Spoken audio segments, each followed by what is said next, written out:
మాట్లాడతారా? మీరు మాట్లాడండి. మీరు మాట్లాడదంటే మాట్లాడి, లేదంటే నేను మొదలు పెట్టి ఇప్పటికే గంటన్నర లేట్ నడుస్తున్నాను. చేసినటువంటి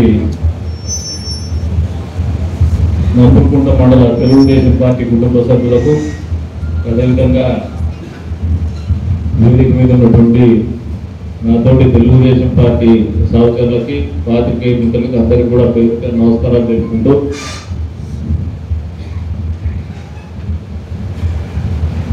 సమావేశాలు మండల స్థాయిలో గతంలో కూడా నేను తెలియజేసిన, ప్రతి నెల ఒక మీటింగ్ పెట్టుకోండి, ఇంకొక అలవాటుగా తయారు చేసుకోమని చెప్పేసి చెప్పిన. మొదటిగా గ్రామ కమిటీ మీటింగ్ పెట్టుకోవాలా, తర్వాత మొదట బూత్ కమిటీ, మండల కమిటీ పెట్టుకోవాలి. పెట్టుకున్న తర్వాత నియోజకవర్గ స్థాయిలో నియోజకవర్గ విస్తృత స్థాయి సమావేశం జరపాల. ఇది ప్రాక్టీస్ మనకి అందించిన ప్రజలు. అయినప్పటికీ కూడా మళ్ళీ ఎన్నికలు వచ్చేసరికి నాకు తెలిసి 5 ఎలక్షన్లు చేసిన. ఈ 5 ఎలక్షన్లో కూడా ఎప్పుడు కూడా ఒక రాజకీయ పార్టీ కదిలేనే కాదు, రాష్ట్ర వ్యాప్తంగా కూడా ఇంత ధన ప్రవాహాన్ని ప్రవహింపజేసినటువంటి పరిస్థితులు గతంలో ఎప్పుడు లేవు. అధికార దుర్వినియోగానికి పాల్పడినటువంటి పరిస్థితులు ఎప్పుడు లేవు. ప్రచార మాధ్యమాలని ప్రభావితం చేసి కొన్ని ప్రచార మాధ్యమాల్ని సొంతానికి ఉపయోగించుకొని వాళ్ళకు వ్యతిరేకంగా వార్తలు ప్రచురం చేసేటువంటి ప్రసార మాధ్యమాలను గుర్తు నొక్కేటువంటి ప్రయత్నం చేసినటువంటి ప్రభుత్వాలు కానీ పరిస్థితులు కానీ గతంలో ఎప్పుడు లేవు. మొన్నటి రోజున జగన్మోహన్ రెడ్డి గారి ఆధ్వర్యంలో జరిగిన ఇవన్నీ ఇన్ని ప్రయత్నాలు చేసినా, ఇంత అడ్డగోలుతనంగా వ్యవహరించినా, ఇంత డబ్బు వెచ్చించినా ఎందుకు ఫలితాలు రాలేదు, 11 సీట్లకి ఎందుకు పరిమితమైనారనేది మనమందరం కూడా ఆలోచన చేసుకోవాల్సిన అవసరం ఉంది. వాటి నుంచి గుణపాఠాలు మనం కూడా నేర్చుకోవాల్సినటువంటి అవసరం ఎంతైనా ఉందని నాయకులందరికీ కూడా తెలియజేస్తాను. ప్రత్యేకించి మండల పార్టీకి చెప్తాను, అందరూ కూడా సీనియర్ నాయకులు ఉన్నారు, మీకు పదే చెప్తాను. వాళ్ళకి నేర్చుకోవాలని ఏం చెప్తున్నారంటే, అధికారం ఉన్నప్పుడు మన నియోజకవర్గాన్ని గమనించారు. ప్రజాప్రతినిధిగా ఉన్నటువంటి వ్యక్తి గ్రామ స్థాయిలో ₹1,00,000 వరకు కూడా కార్యకర్తలు లేకుండా వాళ్ళకే సొంతం చేసుకునేటువంటి పరిస్థితులు వచ్చినాయి. విచ్చలవిడిగా ఇసుక, మద్యం, మట్టి వ్యాపారాలు చేసినారు, దౌర్జన్యాలు చేసినారు. మనము కలిసి పోరాడినటువంటి తీరులోనే మనము బలంగా ఎదగలిగినాం. మన దగ్గర డబ్బుని ఎదగల పోరాడి ఎదిగినాము.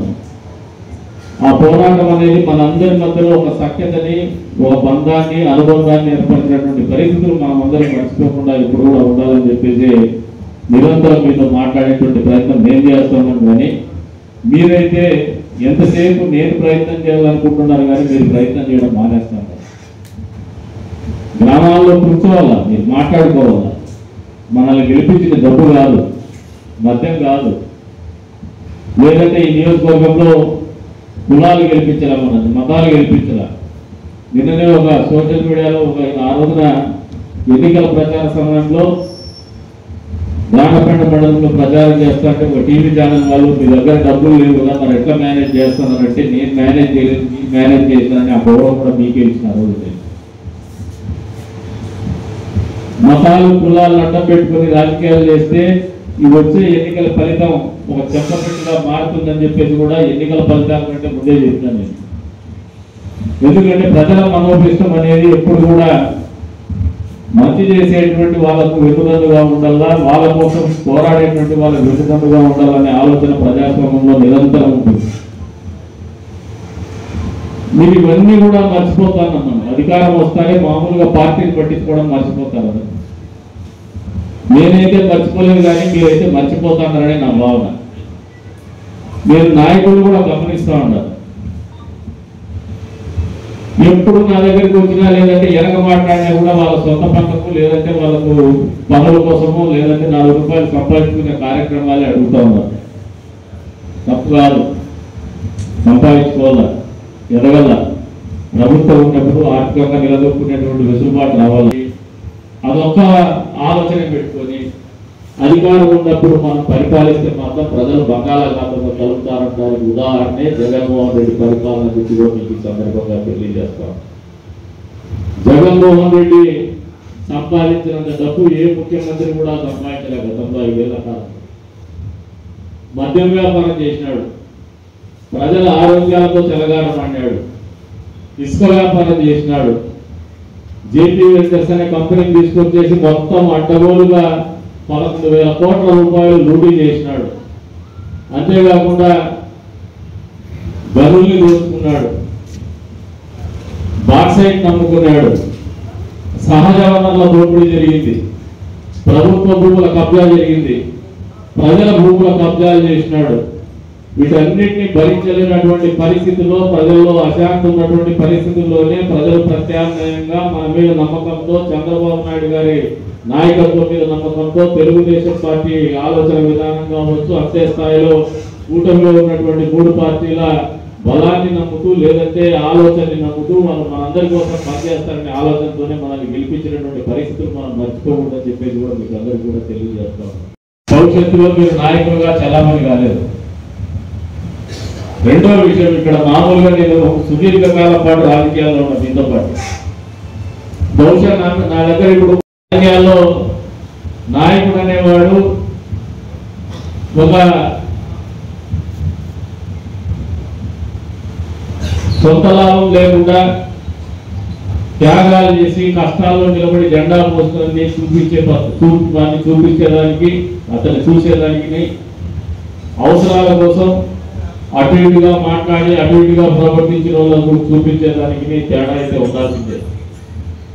కానీ మనల్ని నమ్ముకొని వచ్చినటువంటి వాళ్ళు, నిజాయితీగా పనిచేసినటువంటి వాళ్ళని కూడా గౌరవించాల్సినటువంటి బాధ్యత కూడా మనకు ఉంటుంది. ఏ పార్టీ నుంచి మన దగ్గరికి వచ్చినా రాజకీయాల్లో ఇవన్నీ ఒక భాగం. కొంతమంది కంటగింపు ఉంటుంది, అక్కడి నుంచి వచ్చినాడు అని. ఎక్కడి నుంచి వచ్చినా మనల్ని అన్ని ఎలక్షన్స్ ముందే మన దగ్గరికి వస్తే మాత్రం 100% మనం మనస్ఫూర్తిగా గౌరవించాల్సినటువంటి బాధ్యత, వాళ్ళ గౌరవాన్ని కానీ వాళ్ళకు అభిప్రాయాన్ని కానీ పరిగణలోకి తీసుకునేటువంటి బాధ్యత కూడా మన మీద ఉంటుందని మీరు అందరూ మర్చిపోతుందని చెప్పేసి కూడా ఈ సందర్భంగా తెలియజేస్తున్నారు. ఈ మాట ఎందుకు చెప్తానంటే అన్ని మండలాల్లో ఈ సమస్యలు ఉంటాయి. మీ మండలంలో 1-2 గ్రామాల్లో ఇది ఎక్కువ ఉంది. ఆ 2 గ్రామాల్లో కూడా నాయకులు అర్థం చేసుకోవాలి. మనతో పాటు కష్టాల్లో ఉండే వాళ్ళని నేను విస్మరిస్తా అని చెప్పేసి మీ మూర్ఖత్వం. అవకాశవాద రాజకీయాలు చేసేసి మళ్ళీ అవకాశవాద రాజకీయాల్లో భాగంగా వాళ్ళే అడ్వాంటేజ్ తీసుకున్నారు. వాళ్ళ పట్ల కొద్ది వరకు నేను కఠినంగానే వ్యవహరిస్తూ ఉంటాను. ఈ 20 ఏళ్ల రాజకీయ జీవితం నాకు నేర్పించేటువంటి పాఠాలు ఇవి. నేను కఠినంగా లేకపోయినా, నేను ఈ ఆలోచనతో లేకపోయినా మీకు కష్టపడిన వాళ్ళకు అన్యాయం జరుగుతుందని నేను బలంగా నమ్ముతాను. అధికారం వచ్చినప్పుడు పార్టీని విస్మరించకూడదనే ఆలోచనతోనే నేను కొద్ది వరకు మీకు వచ్చేటువంటి కార్యక్రమాలను కూడా మీకు ఇస్తా ఉన్నాను.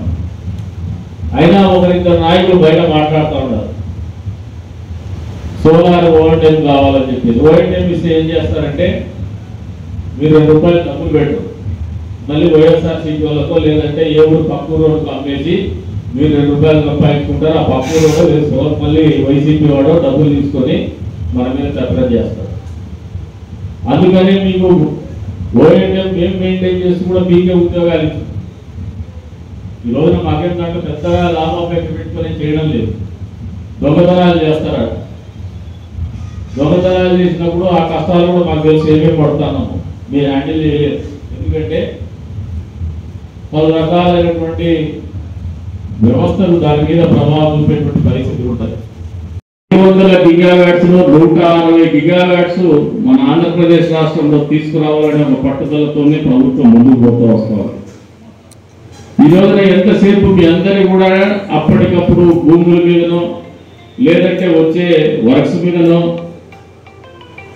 కాంట్రాక్టుల మీదనో లేదు మద్యం మీదనో ఆలోచనలు పెట్టుకుంటున్నారు. కానీ వ్యాపార రూపంలో అవకాశాలు మనం ముందుకు వస్తుంటే కూడా మనం ఆలోచించలేనటువంటి పరిస్థితుల్లో నాయకత్వం ఉందని చెప్పేసి నేను నమ్ముతానని చెప్పి కూడా ఈ సందర్భంగా తెలియజేస్తాను.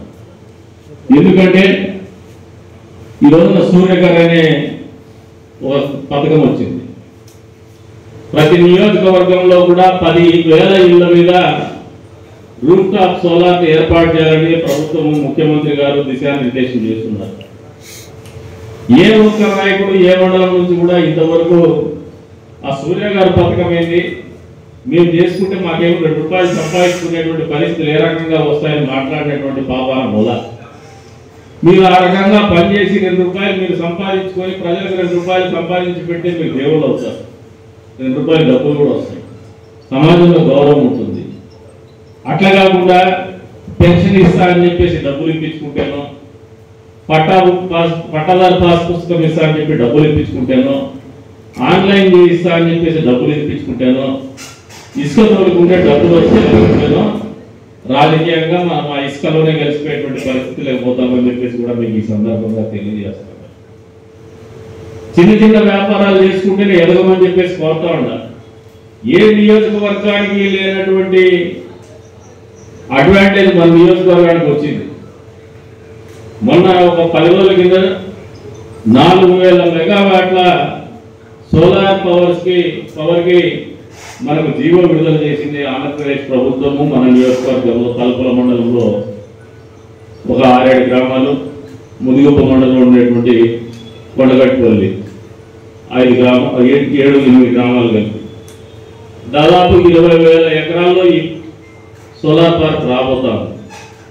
ఏదైతే పవర్ గ్రిడ్ కార్పొరేషన్ ఒకటి ఉందో మనకి ఎంపీ గుంట్లో, దానికంటే ఇంకొక పవర్ గ్రిడ్ కార్పొరేషన్ కూడా మనకి ఇవ్వబోతాం. పవర్ గ్రిడ్ కూడా ఇక్కడ వచ్చే రోజుల్లో మీరు నిజంగా నిజాయితీగా వ్యాపారం చేసుకోవాలా, పని చేసుకోవాలంటే ఒక 10,000 ఇంటి మీద సోలార్ రూఫ్ టాప్ ఏర్పాటు చేసుకుంటే ఆ ఇంటి వాళ్ళకి ఉచితంగా విద్యుత్ ఇచ్చినటువంటి వాళ్ళు అవుతారు. వాళ్ళే ఎక్కువ జనరేట్ చేసుకుని, లేదంటే వాళ్ళకు ఉన్నటువంటి తోటలో అక్కడ ఏదైనా పెట్టుకుంటే కూడా వాళ్ళకు 200-300 దాని నుంచి ఎక్స్ట్రా డబ్బు వచ్చేటువంటి పరిస్థితులు కూడా ఉంటుంది. అది ప్రభుత్వమే విద్యుత్ కూడా కొనుగోలు చేసేటువంటి పరిస్థితులే ఉంటుంది. లేదంటే మేము మళ్ళీ వాడుకుంటామంటే ఆ విద్యుత్ని మళ్ళీ ఇంకోసారి ప్రభుత్వం వెనక్కి తిరిగి ఇచ్చేటువంటి పరిస్థితుల్లో కూడా పోయేటువంటి అధునాతమైనటువంటి ఆలోచన విధానం కూడా వస్తూ ఉంది. చంద్రశేఖర్ నాయుడు వరకు వస్తే అంజనాపన్న కోపం, అంజనాపన్న వరకు వస్తే పౌరుడి కోపం, పౌరుడి కోపం వస్తే పౌరు. అది కరెక్ట్ కాదు. నేను వాళ్ళ కట్టమని ఎవరిని అనుకోవాలి. నాతో పాటు పరిగెత్తారు, అందరు టికెట్ రాసించడంలో తప్పు లేదు. నేను బాగా కష్టపడతాను, నా పార్టీలో నాకు బ్రహ్మాండంగా నాకు మైలేజ్ ఉంది, ప్రజల్లో పలుకుబడి ఉందంటే పార్టీకి పిలిచి టికెట్ ఇస్తాను. అట్లా కాకుండా ఈ ఊరి కల్చర్ చెప్తాను. ఇక్కడ ఒక నాయకుడు ఉండేవాడు గతంలో, ఆయన టికెట్ కావాలని అడిగేదానికంటే ఎక్కువ కనిగూడ ప్రసాద్ దొంగనాకుడు పైన పోయి చెప్తాను. ఇప్పుడు పాప పార్టీ మారినాడు, ఇప్పుడు ఎవడో మనం ఓడిపోతే వాడి గురించి కూడా పాప ఇదే తంతే పెట్టుకున్నాడు. వాడు ఊర్లో ఉండడు, వాడు వెళ్ళిపోతాడు, వాడు అప్పుల పాలు అయిపోయినాడు. అప్పులు అనేవి పాలు కాకుండా ఎట్టుంటాడే కదిలో ఎమ్మెల్యే ఎలక్షన్ చేసినాక ఖచ్చితంగా అప్పుల పాలు అవుతాడు. ఇక్కడ ఏముందని మైండ్స్ ఉన్నాయా, లేదంటే మేమేమన్నా జమీందారు బిడ్డలు కూర్చున్నాం ఇక్కడ ఎవరన్నా కాదు. మధ్యతరగతి, ఎగువ మధ్యతరగతి, మొదటి తరం రాజకీయ నాయకులుగా వచ్చినాం. వాస్తవాన్ని మీరు మర్చిపోతానని చెప్పేసి కూడా ఈ సందర్భంగా తెలియజేస్తాను. గడిచిన ప్రభుత్వంలో గంపడు మన్నయ్యేటటువంటి పరిస్థితుల్లో రాజకీయాలు చేస్తే 21 కోట్ల రూపాయలు ఉపాధి హామీ పథకం కింద నిధులు తీసుకొచ్చి రోడ్లు వేసినటువంటి ఘనత మన ప్రభుత్వానికి దక్కుతుందని చెప్పేసి కూడా ఈ సందర్భంగా తెలియజేస్తాను. మీరైతే మాట్లాడద్దండి. కదిరి రాయచూటు రోడ్డు దాదాపు 4 సంవత్సరాలు 3.5 సంవత్సరము ప్రజలు ఇబ్బంది పడితే 2 మండలాల్లో టైర్లు పోయి, నడువులు ఎరిగి, ముట్టిగా తోకపోయి, మొగం తోకపోయి, మనం వచ్చిన 3 నెలల్లోనే రోడ్డు పని మొదలు పెట్టా. మీరు ఎవరు మాట్లాడద్దండి, మీరు మీటింగ్లు పెట్టుకోవద్దండి. ఆఫీస్ దగ్గర మాత్రం వచ్చింది వస్తుంటారు. మీరందరూ కూడా వ్యవస్థలో కొన్ని చోట్ల ఆలోచన చేయడం తప్పు చేస్తూ ఉన్నారు. అధికారం ఉంది మనకి, మీతో మాట్లాడటంతో పాటు, మీకు పనులు చేయడంతో పాటు, మిమ్మల్ని గౌరవించడంతో పాటు, మీతో మీటింగ్ పెట్టుకునే దాంతో పాటు ప్రజలకు జవాబుదారీగా బతకాల్సినటువంటి పరిస్థితుల్లో మన అధికారం ఎప్పుడు కూడా మనల్ని హెచ్చరిస్తూనే ఉంటుంది, వెంటాడుతూనే ఉంటుంది అనేది వాస్తవం మీరు గ్రహించుకోవాలంటారు. అధికారం అనేది ఎప్పుడు కూడా ఒక బాధ్యత. 5 సంవత్సరాల పాటు వాళ్ళ జీవితాలందరి గురించి, మనం వాళ్ళ బాగోగుల గురించి, ఊరి బాగోగుల గురించి ఆలోచించాల్సినటువంటి బాధ్యత మన మీద పెట్టినటువంటి పరిస్థితులు మనం విస్మరించకూడదని చెప్పేసి కూడా నాయకులకు అందరికీ కూడా హెచ్చరిస్తాను. అందులో భాగంగానే నాకు కూడా కొన్ని విధులు ఉంటాయి, అవి మీరు ఆలోచన చేసుకోలేకపోతారు. నిరంతరము మీరే కూర్చొని మాట్లాడే ప్రయత్నం చేస్తుంటారు. ఎంతసేపు స్టోర్లు, ఫీల్డ్ అసిస్టెంట్లు, రోడ్లే చేస్తున్నారు. ఎస్ చేయాలి, మేము బాధ్యత, స్టోర్లు చేయాలి, తాకేల్సిన ఆశిస్తారు. దానికి కూడా కొంచెం ప్రొసీజర్ ఉంటుంది. రాష్ట్ర విభజన జరిగిన తర్వాత కొన్ని రకమైనటువంటి పరిపాలన ఇబ్బందులు వస్తే, జిల్లాల విభజన జరిగిన తర్వాత కూడా కొన్ని రకమైనటువంటి పరిపాలన ఇబ్బందులు ఉండడం అనేది వాస్తవం అని మీకు అందరికీ కూడా చెప్తాను. ఎందుకంటే విజిలెన్స్ వాళ్ళకి పెట్టాలి. విజిలెన్స్ వాళ్ళు ఉండేటువంటి వాళ్ళు తక్కువ మంది ఉన్నారు. వాళ్ళు నెలలో ఒక కాన్స్టిట్యూన్సీలో 2-3 మాత్రమే చేస్తూ ఉంటారు. మీకు అర్జెంటుగా అన్నీ అయిపోదా, జోబులో నుంచి తీసి ఇచ్చిన దానికంటే స్పీడ్గా అయిపోదా. మామూలుగా వచ్చిన వాళ్ళ సైకాలజీ కూడా చెప్తానా, ఏటీఎం దాంట్లో కార్డు పెట్టి పిన్ కోడ్ కొట్టాలా, దానికి 4 నెంబర్లు కొట్టాల్సి ఉంటుంది. మీ దగ్గర ఏమైపోయిందంటే ఆర్టిఫిషియల్ ఇంటెలిజెన్స్ ఉన్నట్టు వచ్చి ముఖం చూస్తానే అన్ని సమస్యలు తీసుకోవాలనే దానికి వచ్చేసినారు. అనేది బలంగా లేకపోతే మనం బలంగా ఉన్నాం. నేను ఏదైనా గొప్పగా కవికుల ప్రసాద్ నేను చెప్తా హీరోని, లేదంటే నాకు చాలా ప్రజాకర్షణ శక్తి ఉందని చెప్పేసి నేను అనుకునే మీరందరూ కూడా మేము లేకపోతే వ్యవస్థ నడవదు, మేము లేకపోతే ఓట్లు పడవని ఎవడన్నా అనుకున్నా కూడా అది మూర్ఖత్వమే అవుతుంది, కానీ మంచితనం అయితే కాదని చెప్పేసి కూడా మీకు తెలియజేస్తాను. లేదంటే ఏ పూర్తి స్థాయిలో అంగవర్గాలు ఉన్నటువంటి వ్యక్తులైనా 4,000 పెన్షన్లు కానీ, లేదు 6,000 పెన్షన్లు కానీ, లేదు 30,000 పెన్షన్ కానీ, ఎప్పుడు 15,000 కదా, 15,000 పెన్షన్ కానీ ఎప్పుడైనా కళ్ళు అయినా ఊహించుకున్నారా? మరి సాకారం చేసింది ఎవరు? చంద్రబాబు నాయుడు గారు, కూటమి ప్రభుత్వం. అంతేకాకుండా ఎండాకాలంలో కూడా మన ప్రాంతంలో తాగునీటి ఎద్దడి లేకుండా అడిగిన వెంటనే బోర్ వేసి ఎక్కడైనా సమస్య వస్తే కూడా అటెండ్ చేసినటువంటి పరిస్థితులు నేనైతే 20 సంవత్సరాల కాలంలో ఎప్పుడు చూడలేదు, మొదటిసారిగా చూస్తాను. మీరు ట్రాన్స్ఫార్మర్లు అడిగితే వెంటనే ఇచ్చేటువంటి పరిస్థితుల్లో, వెంటనే ఫోన్ చేసి చెప్పగలిగినటువంటి పరిస్థితుల్లో రాజకీయాలు చేపించే పరిస్థితులు కల్పించింది చంద్రబాబు నాయుడు గారి నాయకత్వము, కూటమి ప్రభుత్వము, చంద్రబాబు నాయుడు గారి ముఖ్యమంత్రి స్థానంలో చేస్తున్నటువంటి కార్యక్రమం అని చెప్పేసి మన రైతు సోదరులందరూ కూడా తెలియజేస్తాను. అంతేకాకుండా హంగ్రీ నివాస సుజల స్రవంతి జలాలు చెరువులు నింపినటువంటి కార్యక్రమం ఎప్పుడైనా ఉందా? గతంలో మనమే చేసినాం.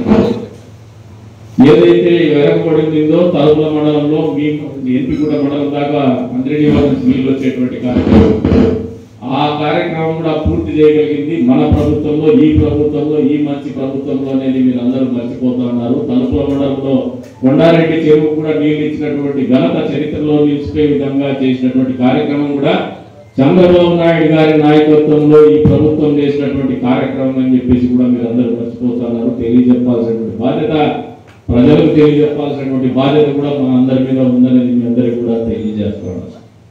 అంతేకాకుండా దీప పథకం 2 కింద ఏదైతే ఇచ్చినటువంటి సూపర్ 6 హామీల్లో భాగంగా ఉచిత గ్యాస్ సిలిండర్లు కూడా అందించిన ప్రభుత్వం ఏర్పడిన 4వ నెలలోనే అందించినటువంటి ఘనత కూడా మనకే దక్కుతుందని ఈ సందర్భంగా తెలియజేస్తాను. ఈ ప్రభుత్వానికే దక్కుతుంది, చంద్రబాబు నాయుడు గారి ప్రభుత్వానికే దక్కుతుందని చెప్పేసి కూడా ఈ సందర్భంగా తెలియజేస్తాను. అంతేకాకుండా నిరుద్యోగుల కోసం 16,347 ఉద్యోగాలు డిఎస్సి నోటిఫికేషన్ ఇచ్చినటువంటి ఘనత మన చంద్రబాబు నాయుడు గారి పుట్టినరోజు సందర్భంగా నోటిఫికేషన్ ఇచ్చినటువంటి ఘనత కూడా మన ఈ మంచి ప్రభుత్వానికే దక్కుతుందనేది మీరు అందరూ మర్చిపోతున్నారు. ప్రజలు తెలియజెప్పాల్సినటువంటి అవసరం ఉంది, యువతకు తెలియజెప్పాల్సినటువంటి బాధ్యత మన అందరి మీద ఉందని చెప్పేసి కూడా మీకు అందరికీ కూడా తెలియజేస్తున్నాను. వచ్చే రోజుల్లో తల్లికి వందనం పేరు మీద 15,000 రూపాయలు ఏదైతే మనం మాట చెప్పినామో సూపర్ 6 లో భాగంగా, అది కూడా మే నెలలో అమలు కాబోతుందని చెప్పేసి కూడా మన ప్రజలకి తీసుకోవాల్సిన బాధ్యత మన అందరి మీద ఉందని చెప్పేసి కూడా ఈ సందర్భంగా తెలియజేస్తున్నాం. ఇన్ని రకాలుగా ఇబ్బందులు ఉన్నప్పటికీ కూడా, ఆర్థిక పరమైనటువంటి ఇబ్బందులు చాలా పెద్ద ఎత్తున ఒత్తిడి ఉన్నప్పటికీ కూడా ఇన్ని కార్యక్రమాలు చేసినటువంటి ఘనత ఈ ప్రభుత్వానికి దక్కుతుంది, మన ప్రభుత్వానికి దక్కుతుంది అనేది మర్చిపోవద్దని చెప్పేసి మిమ్మల్ని కోరుతా ఉన్నాను. గడిచిన 5 ఏళ్ల కాలంలో మన పిల్లలు స్కూళ్ళలో చదువుకుంటే ఆంధ్రప్రదేశ్ రాష్ట్ర రాజధాని ఏదంటే చెప్పుకోలేనటువంటి పరిస్థితుల్లో స్కూల్కి పోయినటువంటి పరిస్థితులు కల్పించినటువంటి చరిత్ర జగన్మోహన్ రెడ్డిది అయితే, అధికారంలోకి రాగానే అమరావతి పనులు పునఃప్రారంభించేసి 2వ తారీఖున మళ్ళీ ఈ భారతదేశ ప్రధాని పిలిపించి దాదాపు 2 లక్షల కోట్ల రూపాయల పనులు మొదలు పెడుతున్నటువంటి ఘనత మన ఈ ప్రభుత్వానికి, మంచి ప్రభుత్వానికి దక్కుతుందనేది వాస్తవాన్ని అందరూ కూడా తెలియజేస్తూ ఉన్నారు. దాదాపు 71% మనం పూర్తి చేస్తే కేవలం 5 సంవత్సరాల కాలంలో 3% మాత్రం చేసి 74% మాత్రమే పరిమితం చేసి ఉన్నటువంటి డాక్టర్ వాళ్ళు కొట్టుకుపోయినటువంటి పరిస్థితులు కల్పించినటువంటి ఘనత అంబటి రాంబాబు గారికి, అదే రకంగా జగన్మోహన్ రెడ్డి గారికి దక్కితే మళ్ళీ వచ్చిన వెంటనే పోలవరం పనులు పునః ప్రారంభించి పోలవరం 27 కల్లా పూర్తి చేసేటువంటి పరిస్థితులకి తీసుకుపోతున్నటువంటి నేర్పరితనం కావచ్చు, పట్టుదల కావచ్చు, అంకిత భావం కావచ్చు చంద్రబాబు నాయుడు గారి సొంతం, ఈ కూటమి ప్రభుత్వం సొంతం అని చెప్పేసి కూడా మీకు సందర్భంగా తెలియజేస్తాం. రకంగా తీసుకోవాలి, దగ్గరగా వాళ్ళ బాధాలు ఉన్నారు, కనీసం ఫోన్ చేసి ఎత్తేటువంటి నాయకత్వం వాళ్ళకి లేదు. నేను చూడండి 11 నెలలు అయింది, మన మున్సిపాలిటీలో ఎన్నికలు జరుగుతాయి. మీకు ఆధార్ కార్డు ఉంటాను వాళ్ళ జరగలేదు జరిగేటువంటి వాస్తవాలు. ఒక ఆయన పోలీసు పాపం కౌన్సిలింగ్ వెళ్ళిపోతే నా ఛానల్ వాళ్ళకి జగన్మోహన్ రెడ్డి పిలిపించుకుంటే జగన్మోహన్ రెడ్డి వాళ్ళు కౌన్సిలర్ పోతారు, క్యాబినెట్ పోతారు. ఈ 4 ఎమ్మెల్యే క్యాండిడేట్ల గురించి పొద్దున్నే చెప్తాను వాళ్ళ పార్టీ అధిష్టానం ఏంటి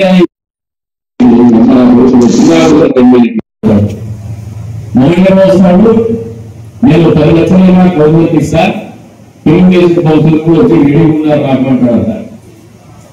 10 లక్షలు ఇచ్చేసి విలువ అవుతారు కదా, అది నాకు ఇస్తే నేను యుద్ధం చేస్తే దోషం కాదు చెప్తుంది, నేను చేస్తే దోషం కాదు, దేవుడు ఇది దోషం కాదు. నేను వాడు చెప్తాడున్నా పాదం ఇప్పుడు తగ్గిపోతే ఈ పక్కన వాళ్ళ గురించి అయిపోయిన కౌన్సిలర్ గురించి ఆయన అడుగు పేరు నేను నా నోట ఆ చిన్న పేరు నేను తీయదలుచుకోవాలి, అంతే చెప్తాను, మీరు అర్థం చేసుకోండి. ఈయన బాగా ఉంది, ఆయన కూడా రాయండి జగన్మోహన్ రెడ్డి. ఆయన గురించి ఎప్పుడు అధిష్టానికి మన పోటీ చేసినటువంటి క్యాండిడేట్ ఊళ్ళో ఉన్నాడు, మీకు కాదు బెంగళూరులో ఉన్నాడు. మరి ఆ బెంగళూరు ఈ పార్టీ వాళ్ళు ఎలక్షన్ చేసినప్పుడు బెంగళూరు బెంగళూరు తెలిసింది. బెంగళూరులో ఉంటాడు, వాళ్ళ దగ్గర డబ్బులు లేదు, వాడు బెంగళూరులో పట్టు చేయలేదు. నాకు ఇన్ఛార్జ్ ఇస్తే నేను చేస్తా అంటున్నాను. ఇవన్నీ వాస్తవాలు నేను మాట్లాడతాను. అంటే ఆనంద పార్టీలో రాజకీయాలు చేసే పదవి ఇది.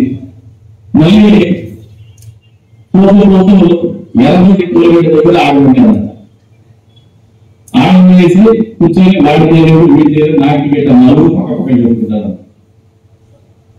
మామూలుగా రైల్వే గేట్ దగ్గర టోల్గేట్ దగ్గర అందేది